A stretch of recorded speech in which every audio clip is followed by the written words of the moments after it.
A large part of our unhealthy aging is the result of inactivity and overconsumption. Now, there are many triggers in our daily environment that trigger or nudge us every day to consume more and be more inactive. I've named these nudges obesity nudges because in the end they make you obese. For some months I've taken pictures of all the obesity nudges that I encountered. Let me give you some examples of obesity nudges in my daily environment on a regular day, March 12, 2016. When I came to the train station that day, people were handing out free samples of two new types of breakfast their company had launched. A type of breakfast cookie bar and a type of breakfast cake. After all, why would you have breakfast with bread when you can have breakfast with cake? I grabbed two pieces and continued my way up to the platform. At that platform I found a machine that sells food, 24 hours a day. Notice how there seems to be a lot of choice, 40 different choices. If you watch closer, you notice that they are all unhealthy.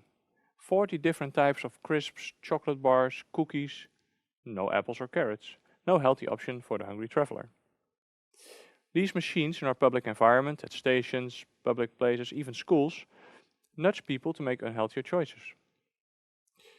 Now, just to illustrate how calorie dense these chocolate bars are, here's a slide to show you how much carrots you should eat to have a similar amount of sugar. 15.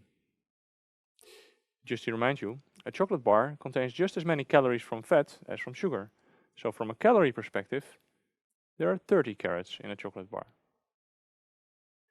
Closer inspection of the food machine showed me that you now get 2 chocolate bars at once for a reduced price of €1.50, further nudging you to eat more than is good for you.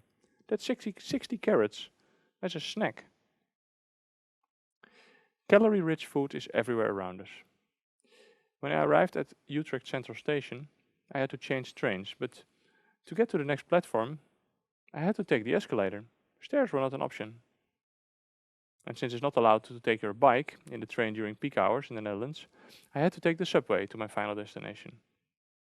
At the subway I found another machine, a machine that sells drinks, soft drinks with large amounts of sugar.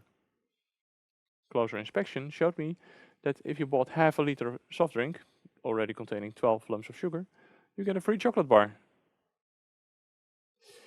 At the end of the day, I went to the opening of an exhibition. Free hot dogs. And before I returned home, I stopped to do some groceries for dinner. The supermarket gave out free samples of their chocolate kokos cakes. And a little bit further along, my daughter was quickly seduced by large cartoon characters on the box to buy sugary cereals. It took me all my parenting skills to leave the store without them. The cereals, I mean. See how my behavior, what I eat and whether I take the stairs or not, is influenced by the triggers that I encounter during the day.